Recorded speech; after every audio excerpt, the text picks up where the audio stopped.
Hello, and welcome to another episode of Get Your Fill, Financial Independence and Long Life, where we explore ways to achieve those two goals. And people who come on to help us have really nailed it. They really understand, at least today's guest really understands how to do that exact thing. Brian Gryn is with us today, and and actually we're recording this right after New Year's when everybody's like, oh my God, I'm so fat after the holidays. And I actually was thinking about this morning. It's so interesting, but he only focuses on men, so I can't do it. He is talking about the value, the health benefits, and the simple way to do intermittent fasting and the kind of benefits that can have all throughout your life. And, we're going to get into more detail because that's just a little snippet of intro for you. But Brian, thanks so much for being with us today. Yeah, thanks so much for having me on. So my first question is, because of what I just got through saying, why just men? Well, I've been in the health business for close to 20 years. And I think that it's important, like any business, you have to find a niche. Mm-hmm. So I do have women clients, but majority are men. And so I've catered mainly towards 40-plus-year-old males. I think because I'm 42. I can relate a little bit with what goes on in the later as you age. I can relate with them, and I just found that was just just a niche that sort of fit, what I was teaching. So just went with it. But men and women's bodies are different, right? Oh yeah, yeah. I mean, obviously they look different, but I think, yeah, of course, hormonally and everything. Yeah, I mean there are differences, obviously. I mean, there's plenty of women who do fasting and I think 90% of the health principles I talk about, other than just fasting, apply to both men and women. So I don't think it's necessarily one or the other. I remember reading that by reducing that 35, I should have looked this up beforehand, but I think it was 35% of men's weight could potentially be tied back to beverages, and that wasn't true of women. So if men say, okay, I'm not going to keep drinking cream in my coffee and I'm going to stop doing sugary drinks, that's going to make a huge impact on my weight. Whereas a woman, it wouldn't have such an impact. Is that true? I've not heard that. So if you do have a study on that, that'd be interesting. I mean, I think, I think going into Starbucks and getting those beverages probably affect women and men the same, but maybe not. Maybe it does tie a little bit more to men. Could be true. Well, I think maybe that women need to do more in order to lose weight, because men tend to have more mass, more muscle mass, right? Which obviously acts differently. So maybe maybe it ties back to that. Yeah, I mean, women hold more body fat. That's just part of their genetics. And men typically average a little bit lower body fat. Yeah. So. And you brought up the age principle, and I've noticed definitely in myself, but why do you think that is? Like, why should being older make us hold weight differently? I don't like it. Well, everyone holds weight a little bit different, right? I think for men, first and foremost, a lot of times it's held, in the stomach region, like visceral fat, and that's where they hold it. Women maybe elsewhere. A lot of times I think women complain maybe in their hips. But I mean, as we age, I think one of the big things that we do fight is loss of muscle mass. And so that goes hand in hand in the sense that after the age of 30, I mean, you're losing at least, 3 to 8, I think it is, % per decade of muscle mass. That decline goes even more higher. That rate of decline increases as you get to 68 plus. So, loss of muscle mass, strength, and function is something that we're all sort of fighting. So it's more than just lifestyle. It's an actual physiological thing that's just going to happen regardless. Yeah. I mean, it is lifestyle induced, but yes, we're also fighting the clock, obviously. Bone density is another big one. Right. And so obviously this all ties to resistance training, which is something that I think is applicable to men, women, anyone should be doing this as they age. And talking about fasting, I've done some fasting before. Tell us what your definition is, because I have people in my mastermind. They're like, "Oh, we're fasting for a month," and I'm like, "Excuse me, I don't think your idea of fasting and my idea of fasting could possibly be the same thing, right?" So tell us how you're defining fasting. Yeah, I mean, fasting is just I mean, it's just a sustaining, I mean, how should I say this? It's a way to restrict food for a certain period of time with that, calorie containing food, I should say. Okay. Intermittently, you hear intermittent fasting. This could be alternate day. This could be 16/8, where there's a 16-hour fasting period, an 8-hour eating window. So the time period, I think it just depends on the individual, maybe, what their lifestyle is, what their goals are. And so, yeah, I mean, everyone obviously fasts to some degree because we're not eating overnight, but at least I hope not. So yeah, so you also hear time restricted feeding, where you hear like early time restricted feeding, where people are eating earlier and done, maybe at like 4 or 5 p.m. And so there's some studies coming out around early time restricted feedings, but yeah, for the most part, it's just abstaining from food for a certain period of time, anything that has calories in it. Okay. So you could drink water and tea and things like that. That would all be okay. Yeah, I mean, even black coffee, you get the question, well, can I put cream? Can I put butter? I mean, you can. I don't think you have to get so nitpicky. I mean, if you're just starting out too and you want to have some coffee with a little bit of cream, I think there's nothing wrong with that. There's a lot of nuance to that. So I think it just depends. But people just do water fasts too. Yeah. Yeah, I did. Yeah, it had to be clear liquid was the one I did. Okay. And I want to do again because I do feel sort of like I've just ingested lots of crap, right? I mean, don't we all just invest lots? Of course, we don't all, but don't many of us eat badly over the Well, holiday? I mean, yeah, standard American diet or standard, Western diet is, yes, highly processed for the most part. I mean, hopefully you can do both. You can clean up, what you're eating. And then, I think that's a lot of times the first piece of the puzzle is cleaning that up before you do any type of fasting. Yeah. So thinking about this intermittent fasting, I've actually been in Egypt during Ramadan and I practiced with them. Wow. And so was my experience of it. Everyone is just miserable all day. And then then the sun goes down and there's like the tables come out because I was in the market. The tables come out, the feast hits the table. And I'm like, is this really like, does this helping? You're probably like, I want to go to sleep. Right. And I thought, this is like, now I'm going to gorge myself all night long. Sometimes they stay up all night till the sun comes up. And it was just like, is this really healthy? So what is it about this intermittent fasting process that is so valuable for the body or for the mind or the soul, whatever it's mostly I working mean, on? I think you could look at it from a lot of different factors. I think first and foremost, fasting gives you boundaries, right? So like I always use the example, if you pick a time to cut off eating at night, let's just say 7 o'clock, that can do a lot of good, right? You're not eating right before bed, which is going to give your digestive system time to, give it a little break, allow for better, maybe sleep quality. And, so I think that first and foremost is probably the biggest benefit for a lot of people is just giving them boundaries around their day and eating, and a lot of times people, well, they'll end up cutting out breakfast, and breakfast contains a lot of highly processed foods already. So they're already cutting out a meal that's probably not serving them so well. Mm-hmm.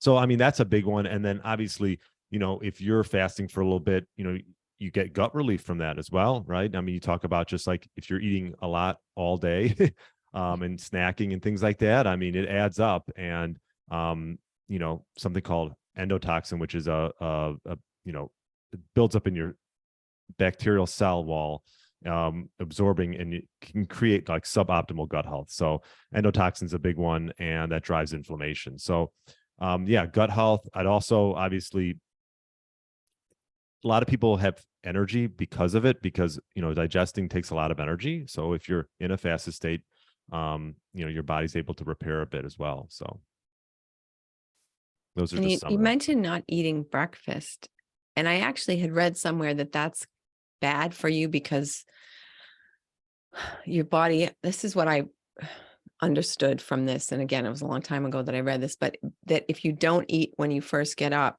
that your body starts to feed on on your muscles because it thinks that it's in it thinks that it's in peril type of thing. Is that, did someone make that up?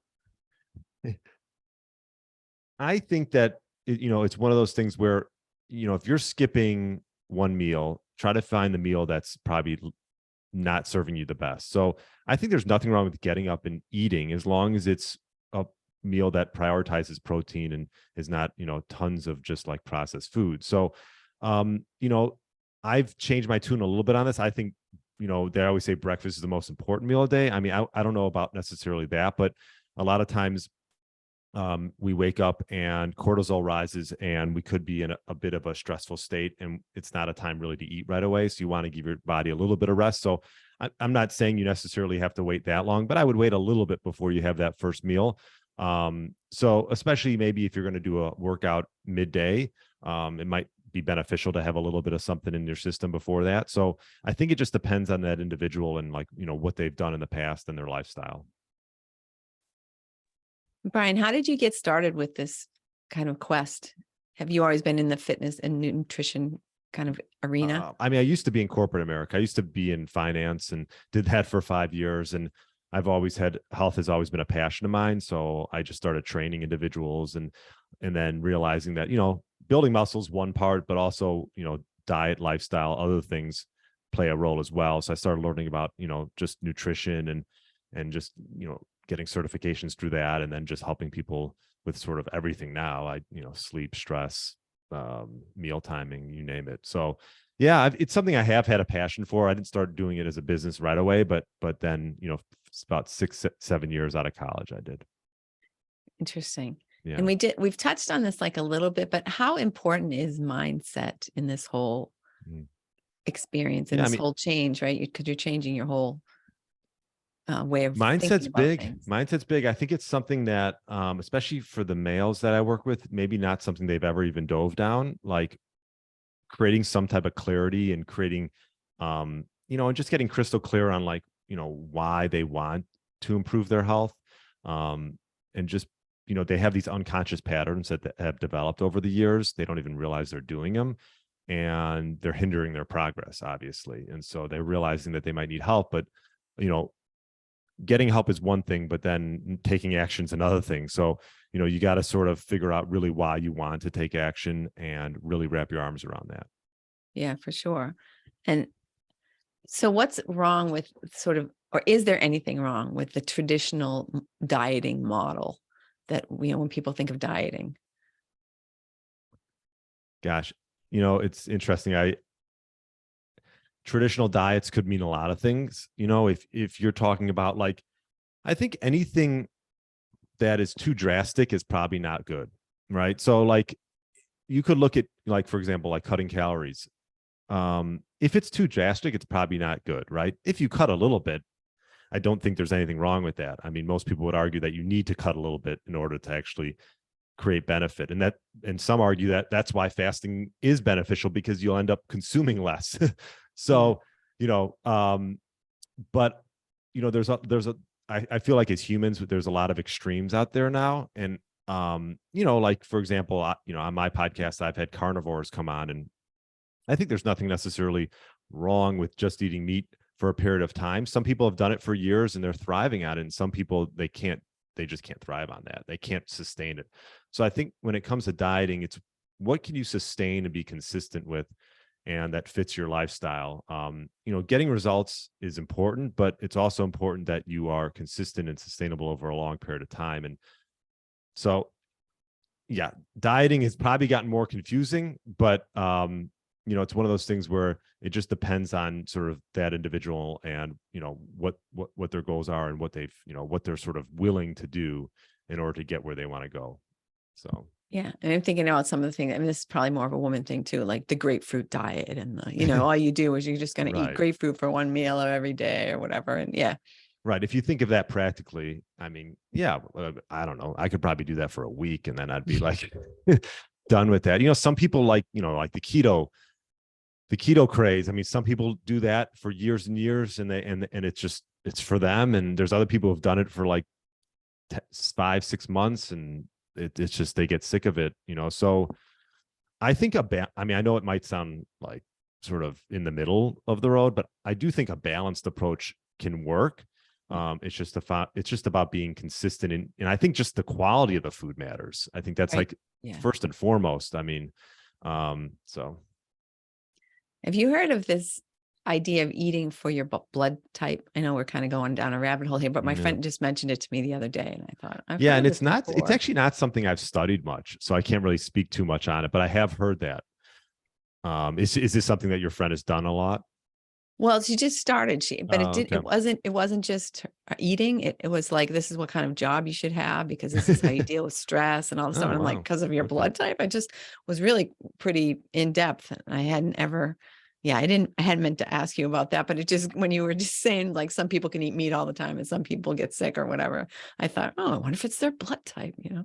I mean, there's people who get sick eating plants, right? I mean, there's other people who are vegans, vegetarians, and I mean, I have to say I'm not a huge proponent of it. I at one point was doing like a almost vegetarian diet. It was pescatarian, Yeah. but you might have to supplement a little bit if you're just doing a vegetarian diet, because you are going to be missing out on some nutrients. But that's how some people want to live their lives. So Yeah. Yeah. Just everybody's. So when you start meeting with people, what's the first step? It sounds like you really want to get to know them. And how do you begin with people? yeah, full baseline assessment, figure out what they've been doing in the past over the last few years. Figure out what sort of those unconscious patterns that maybe aren't serving them, and then really digging into what's their why, why they wanting to make this shift now. So those are the main things we get into before anything else. Usually I have my clients do a DEXA scan. This is just a great way to figure out, bone mass, body fat percentage, and lean mass, and things like that. Mm-hmm. And is there a reason that I'm just thinking, this is a cliche, I guess, like the middle-aged man, is there a reason that you see a lot when people are saying, okay, yes, this is why I want to now suddenly get serious about my physique? Yeah, I mean, I think what comes up a lot with the males that I work with is, one, they're not fitting in their clothes as well. And two, which happens sometimes, is they get a little bit of a health scare, or maybe they fail a stress test or something, or the doctor will say something and then you don't see him for whatever, but he might tell him that he needs to start doing something, or so either some type of scare, or either they're not fitting their clothes. Yeah, makes sense. It's interesting to me, looking at my own situation, how slowly these things creep up on you, Mm-hmm. right? All of a sudden, you just realize that you're just acting differently, or you're doing something different, or you're just leaning toward the stretchy clothes, or you're just happen to be right, just doing things a little different. And so you can lose a fitness level without necessarily realizing it right away, because of these little subtle lifestyle shifts. Yeah. Yeah. I mean, there's a great book called The Slight Edge, Yeah. and Jeff Olson. Have you heard of it? Yeah. Yeah. Yeah. I mean, that book encapsulates it all for whatever you're looking to do, but it really is. It's those small little decisions that seem insignificant, but over time it can become significant. And it's those little decisions that you make day in, day out, that sort of lay the groundwork. And if you keep picking the wrong side of those, yeah, in a week, in a month, you're not going to see anything. But like you said, it sneaks up, and in a few years, you'll start seeing whether it's a positive thing or potentially a negative thing. Yeah. Do you find when you're working with folks that they want to see some pretty quick results? I mean, are there things that I can just see people being a little impatient, right? If it took me 20 years to get looking like this, but I don't want it to take 20 years to look better. Yeah, right. Exactly. Well, that's the thing. I think they have to come to the realization that they've gotten to this point over the last at least 20, 30 years, right? Yeah. So it's not going to happen in 2 to 3 weeks. So I think just setting the groundwork and just being realistic about expectations, because really I worked with them for 6 months, but I mean, 6 months, it might sound like a long time, but it's really not that long in the scheme of things. And it's all about just those 6 months are about really just, yeah, obviously we want to get results, but we also just want to set a groundwork for them to just establish these habits to continue past those 6 months. So, yeah. And how do people generally, is there a sort of okay, this is our first few weeks? Is there sort of a bang for the buck kind of thing that you want to do just to set a new point, I guess, put a new stake in the ground? Yeah, past the point of creating some clarity and figuring out their why. Next is creating some type of creating results, right? So figuring out like what are those low-hanging fruits that have been causing those issues for years and years and years, because you want to get these wins right off the bat, and you want to create momentum. Yeah. So Right. yes, it is important, especially early on. You don't really want your client to get too discouraged. It can happen a little bit, but you do want to get result. It is helpful to get some results early on and then just create some momentum. Yeah. And is fasting a big part of that? Is that usually like the way you like to get people going? It depends. If someone comes to me and their sleep is really bad, we're focused on sleep, right? Like that's like probably the number one pillar of health. So I'm not going to start getting into fasting with someone who has other stressors, because fasting is a stressor, right? So I'm not going to get into that if they haven't cleaned up other areas that are, if not more important than, worrying about the exact timing of eating. Yeah. I again, see, I'm a dangerous reader, right? I read these Did things. you I read don't know where I something? saw Yeah. them, but uh, a huge correlation between not sleeping enough and being overweight, or being, as Mm, keeping weight on. yeah, no doubt about it. I Yeah. mean, that's for sure. Sleep is, let's just say that sleep's pretty much tied to everything, Yeah. right? If you're not performing in the gym or in the bedroom, this could be sleep related. If you're putting on visceral fat, yes, this definitely could be sleep related. So, when you're sleeping, you're repairing and you're recovering. And if you're not repairing and recovering, then, you're just sort of going down this slippery slope where a lot of things could take a toll. Yeah. Are there a couple of things that you see that are changes that people make that really get them a great momentum for the really long haul? I was actually on a podcast this morning, an interview, and they asked me like, what one tip? I don't know if hopefully that's not your last question, but I said, I try to find these things, these habits to do that create like some type of snowball and cascade effect. It's like, and one of the things that I thought was just, and it's simple, is just walking every day. I mean, you're outside, you're hopefully getting some sun, although I'm in Chicago, we haven't seen the sun in days, but Right. the sun's out there, right? Even though it's behind the clouds, it's out there somewhere.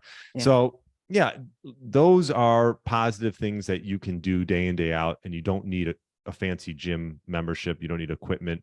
It'd be nice to have someone to walk with, or dogs. I have 2 dogs, so we're out right in the first thing in the morning. But getting sun on the face for first thing in the morning is not only a great way to start the day, but it also can help with sleep.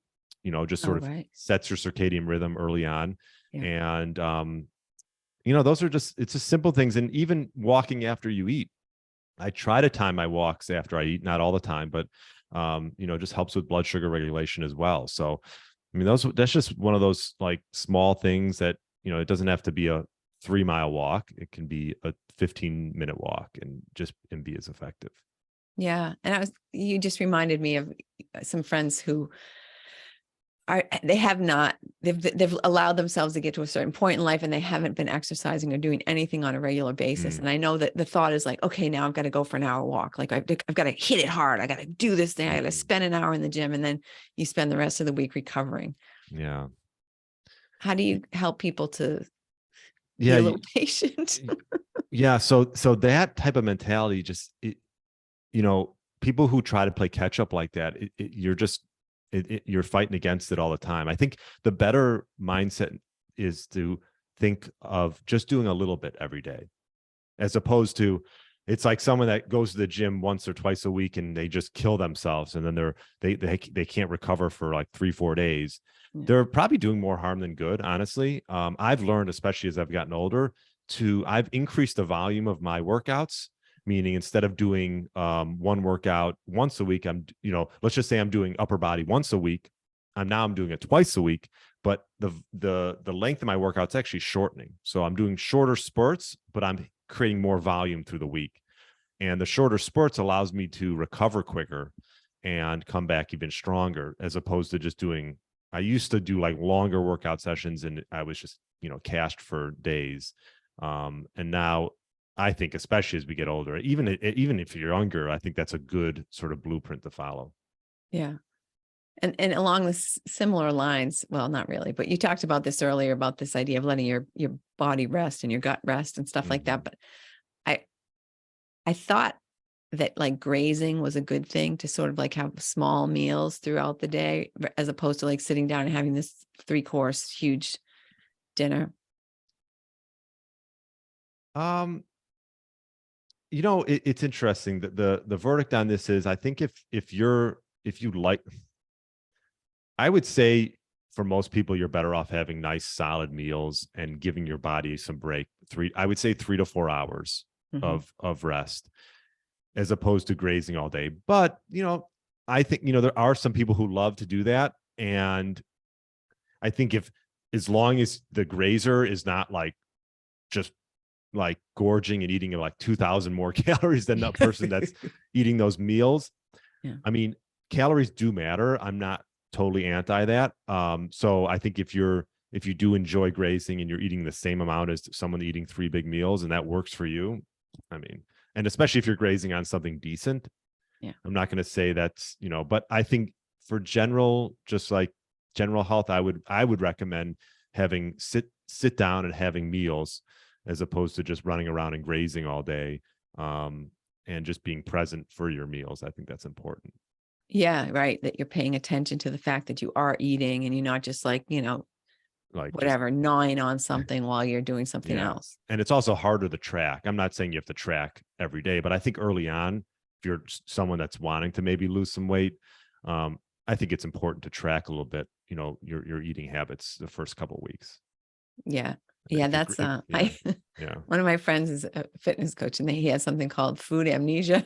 You're like, Oh, oh, that's right. I did have that thing. When if you're not really tracking, you think, oh, I've hardly eaten today. And you think, oh, I guess I did have that. Yeah. And there was that piece of pie. And oh, I guess where you just right. sort of Yeah, and yeah, if you're grazing and you're not like, you just lose track. And um I don't think you need to do it all the time, but I think it's good to have an idea of where you're at. I'm thinking, that reminded me of sort of a meal prep sort of thing. So are people recommended to sort of say like, here's your lunchbox, right? And this is what you're going to eat today. And that's it. When the lunchbox is empty, you're done eating, right? Is It's that a like thing? school. Yeah. So I think it is. I mean, obviously there's a lot of these companies now where you can get these, I would say decently healthy meals made for you, or at least I know there's some that send the ingredients, Mhm. which is pretty cool. Yeah. For myself and my wife, we pre-plan essentially like the day before. So if there's something that we plan out what we want for dinner the day before. So we'll usually take out some type of protein out of the freezer. So typically every month I'll just stock up, meats, fishes, whatever else we mainly it's between those two. Sometimes we mix it up. But and then we just keep it out the night before, take it out the night before and we know what we're having for dinner. Yeah. So I think, yeah, being prepared is a big part of it. Also too is whatever you buy, if you don't buy it, you don't eat it, right? So Yeah. I think Right. that's the biggest thing. It's like we'll have like guests over and my wife will like bake like cookies, just for our guests. And obviously I don't mind having those every once in a while, but when they're leaving, I'm like, okay, bring those to your like work and get them out of the Fatten them house. up. Yeah, exactly. Yeah. So we don't have to deal with the temptation because willpower is something that we're all sort of fighting against. And if it's not in the house, you don't have to deal with it. Right. Right.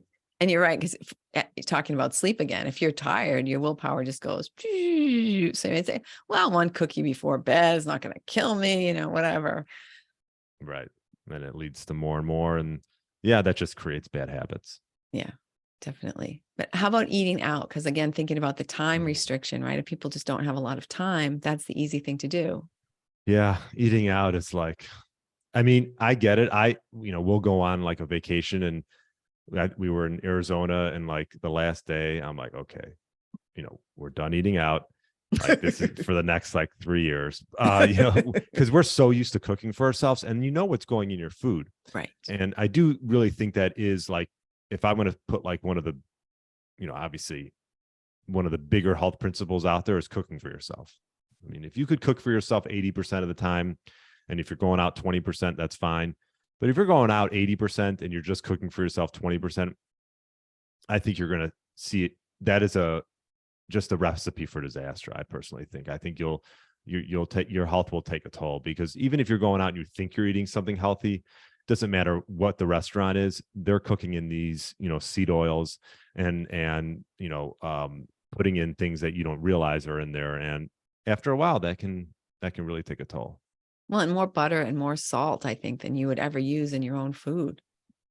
Yeah. Well, let me tell you this. I rather them cook in butter than a lot of the other things they cook in. So True. butter and salt isn't the worst thing. But yes, I mean, a lot of times it's these vegetable oils, the canola, sunflower, these seed oils, especially when they're heated at high temperatures, they can cause oxidation and inflammation.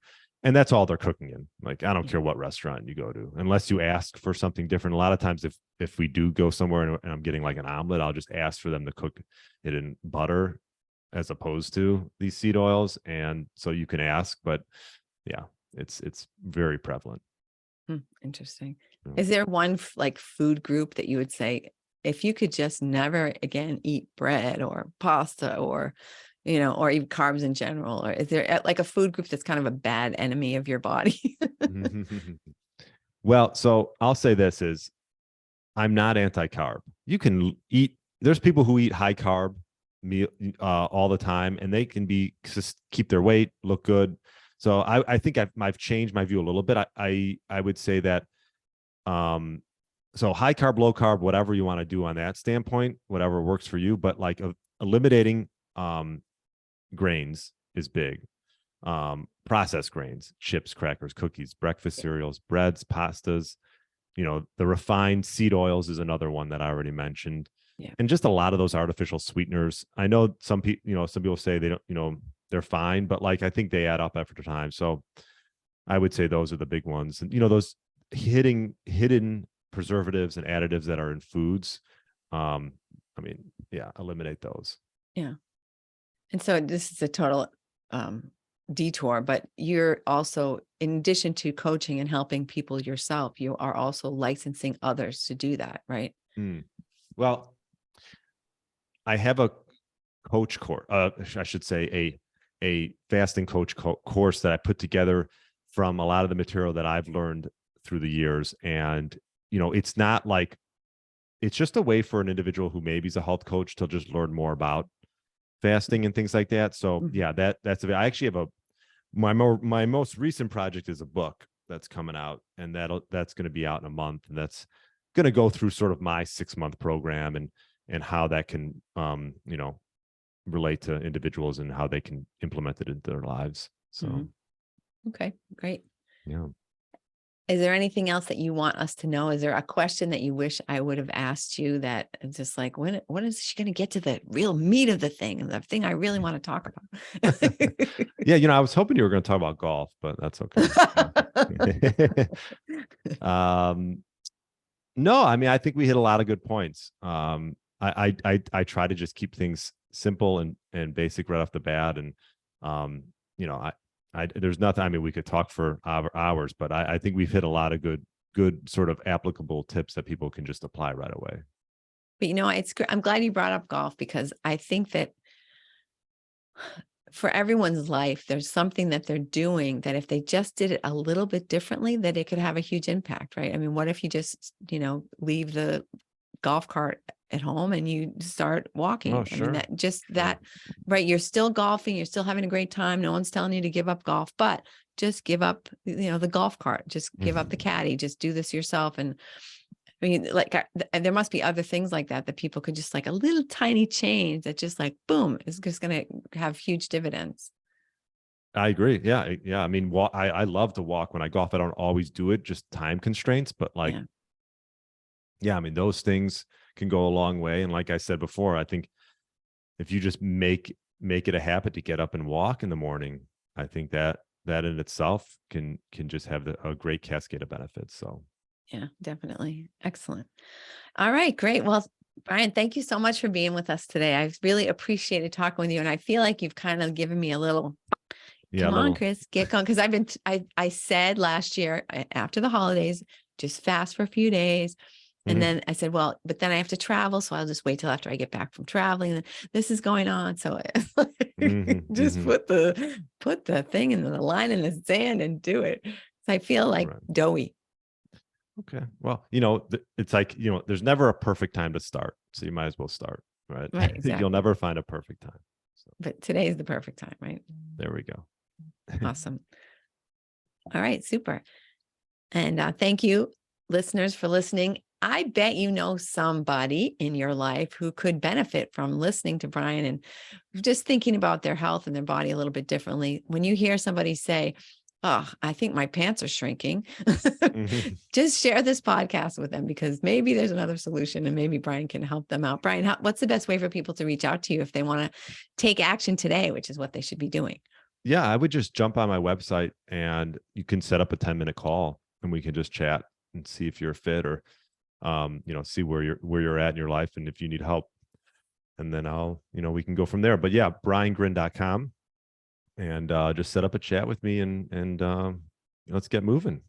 Excellent, Brian. That's really generous. And obviously the links to Brian's website will be in the show notes. So reach out to him because that's a very generous offer and have a great week.